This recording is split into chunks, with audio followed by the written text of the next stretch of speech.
what I'm saying. But nagulat ako dito po sa letter E42, nakalagay dito, nag-deliver kay Senator Tito Soto. Pwede nyo bang i-verify? Totoo po to at ay kwento nyo yung circumstance. Yes, Your Honor. Sige, sir. Yung time na yan, Your Honor, advance team kami, Your Honor. Nauna kami sa area kasi in-advise na kami ng team leader namin na mag-proceed na sa building ni Tito Soto sa Baclaran. So, after lunch, nandun na po kami aboard. Ngayon, nag-aantay kami na dumating sila ni Boss Saldi.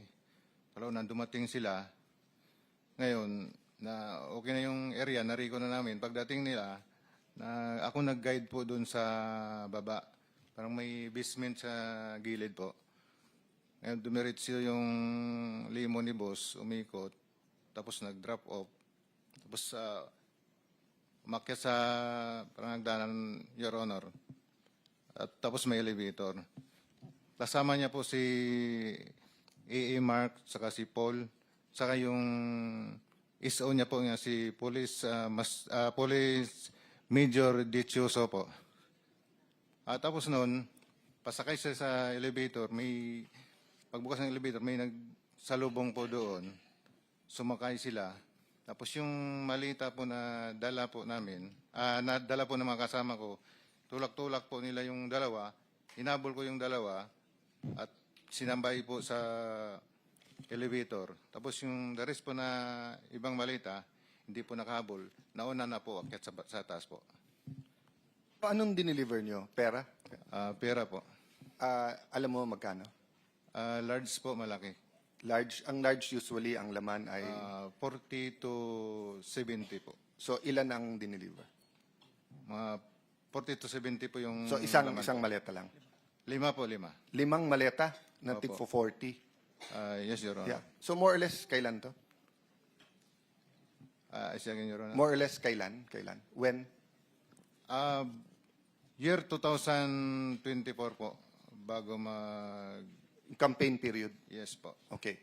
So, kaya ako to tinatanong dahil mabigat sa akin to dahil nga pinaniniwala natin yung Blue Ribbon Committee na pinamunuan ni Senator Lacson, but everyone knows magpartner talaga yan si Senator Tito Soto and Senator Lacson, no? Not partners in business but partners in politics, no? And then dun sa susunod na paragraph pero walang pangalan kung sino, nandito din pangalan ni Senator Erwin Tulfo na pinapangalan nilang susunod na chairman ng Blue Ribbon Committee kung sila masusunod. Sinong may alam nito? Dito po, si... So, babalikan kita, sir, ha, doon sa details kay Senator Soto. Kay Senator Tulfo? Ano Ako yung po, details? magandang umaga po, Your Yes. Honor. Ako po yung involved doon kay Senator Erwin Tulfo. Sir, pangalan tapos pakikwento na lang yung circumstance. Ako po, sir, si Bernard Gumban. Bali po, nakapag-deliver po ako doon kay Senator Erwin Tulfo ng 2 beses. Yung una po, 2 maleta, tapos yung pangalawa po, 6. Ano yung 2 maleta? Anong size? Maliit na po, small tsaka medium siguro. Small. Ano ulit laman ng small? Nasa 20 to 25. Okay, and then medium.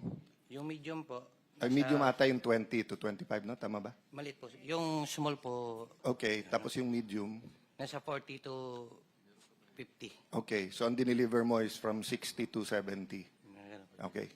Tapos yung pangalawang beses po, Your Honor, 6 na malita na po. 6 na gano'ng kalaki? Halo-halo po. Halo-halo na. Opo, So, Your Honor. Your Honor. even assuming small lahat, kung 6 sa 25, at least 150. No, at least. Oo. Yes, Sa, Your Honor. saan ang first at saan yung second delivery? Dito sa may bahay niya po, Your Honor, dito sa Green Hills. Green Hills. Paano nyo alam na bahay niya yun? Tinanong ko po si Mark Tiksay. Sabi ko, Boss Mark, kaninong bahay po ba yun? Sabi niya kay Senator Erwin. So pagdating nyo doon, katulad nung kwento doon sa Ilocos, so may sumalubong, kinuha lang, pinapasok kayo, paanong... Bali po, Your Honor, si Mark po, tsaka si Boss Mark, si Mark Tiksay, tsaka yung contact doon sa bahay ni Senator Erwin, sila po yung nag-uusap niyan. Tapos pagdating po doon sa bahay, ibababa po namin yung mga malita, tapos ihatid doon sa loob. yung nagre-receive na po yung si Boss Mark na po, tsaka yung nagre-receive yung bala. So hanggang saan ka nakapasok? Nakapasok po ko doon, yung bahay po may basement eh. Hanggang sa ano lang. Yung basement, Pababa. kasama kotse or bababa? Hindi po, Your Honor. Yung malita po, Yung maleta. Tinulak So yung ko kotse sa parking lang kayo, sa labas lang po ng bahay. tapos nadala yung maleta hanggang sa basement. Papasok lang po kasi may sumalubong na po doon eh. Yung, Okay. yung So kung halimbawa madadala namin kayo dun sa mga lugar na sinasabi nyo, matuturo nyo na ito yung bahay tapos Yes, Your masasabi nyo Honor. dito yung basement. Yes, sir. Yes, sir. Opo. Third lang, nagulat lang ako sa mga pangalan na to. Letter J, Franz Castro. Nasa Progressive Block to at nandito siya nung Martes. Martes at basta this week nandito siya eh. Sino may alam nitong kay Franz Castro? Nasa paragraph 43. Tapos Leila de Lima. Tapos may nakalagay dito sa Polo Club na bigay. Sino po dito? Nagugulat lang po ako kasi traditionally ang anti-Marcos, yung progressive groups and yung Dilaw at Pink. Pero recently sa nangyayari sa Senate, Marcos na rin eh. But biglang nandito mga pangalan nila. Again, that doesn't mean this is true. That's why I want to find. Sinong may alam nung kay Leila de Lima at saka kay Franz Castro? Mga kongresista.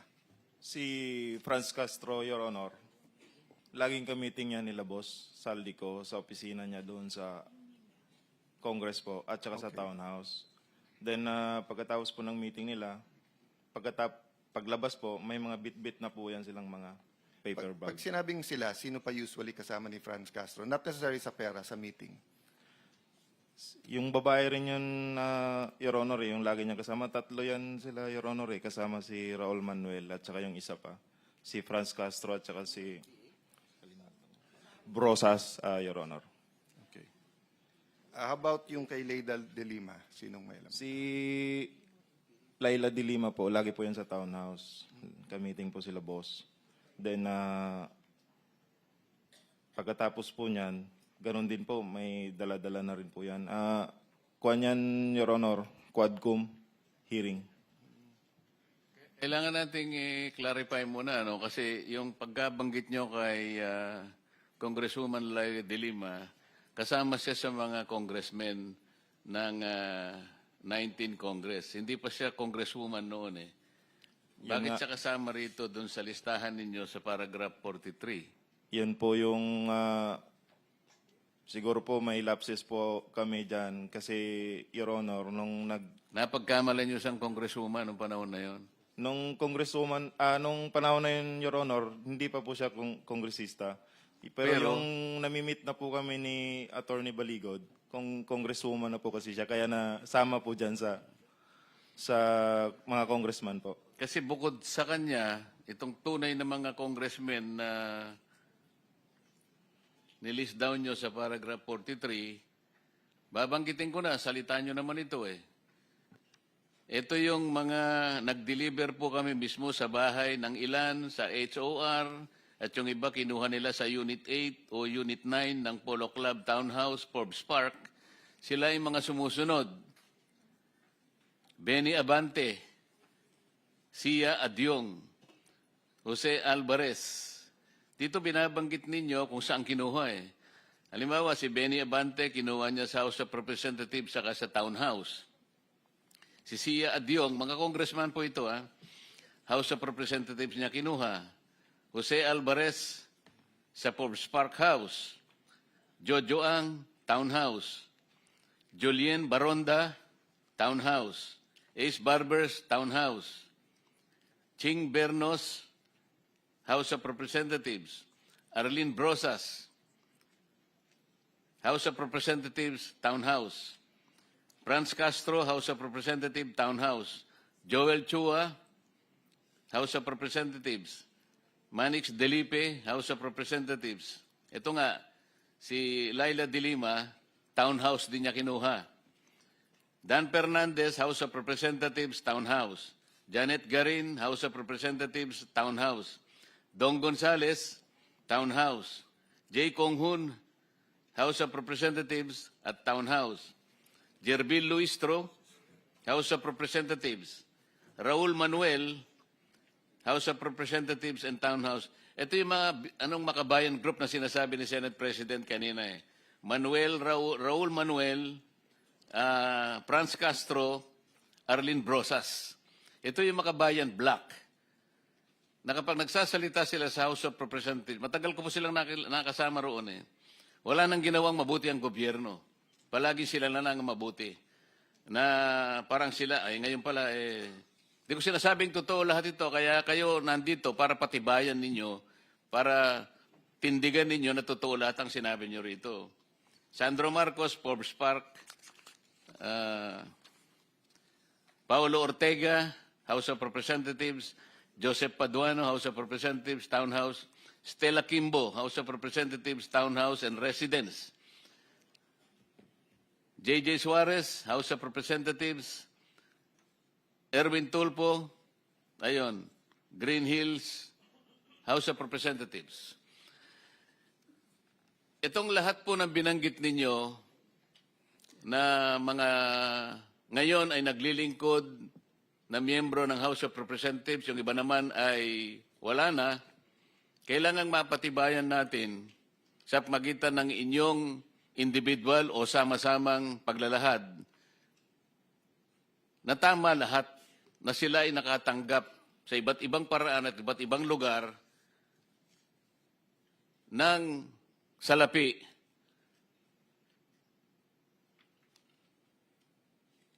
na kailangan nating mapatunayan ngayon.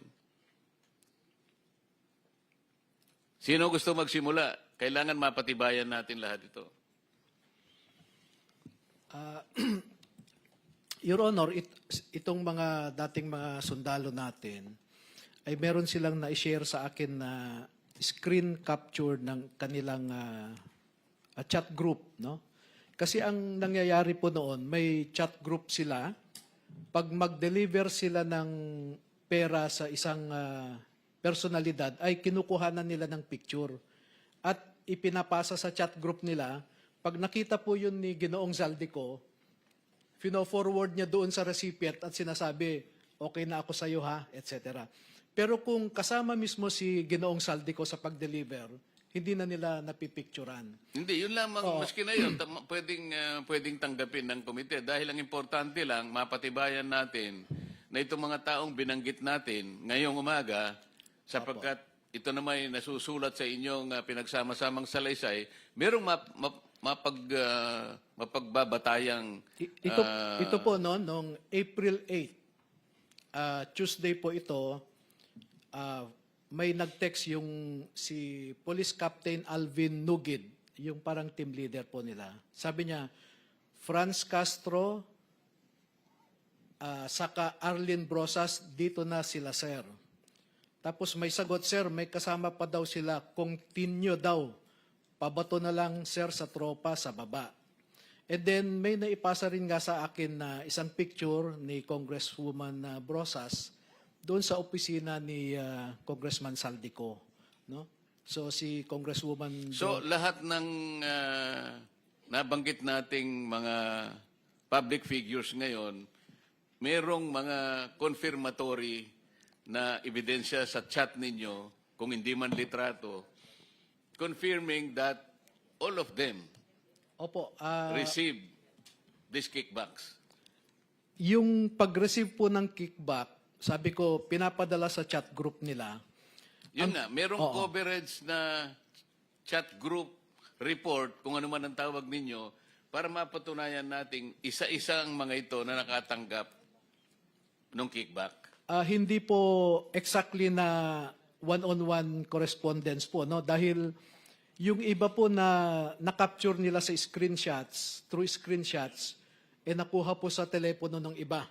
Pero may naiwan din po sa iba na maibibigay po namin sa inyo. I think ang ibig sabihin ni Chairman, katulad nung nagtanong ako kay Senator Tito Soto, allegedly, sinagot nung tatlo na, or dalawa-tatlo, nung tinanong ko kay Senator Erwin. So I think kung sino lang may personal knowledge dun sa iba,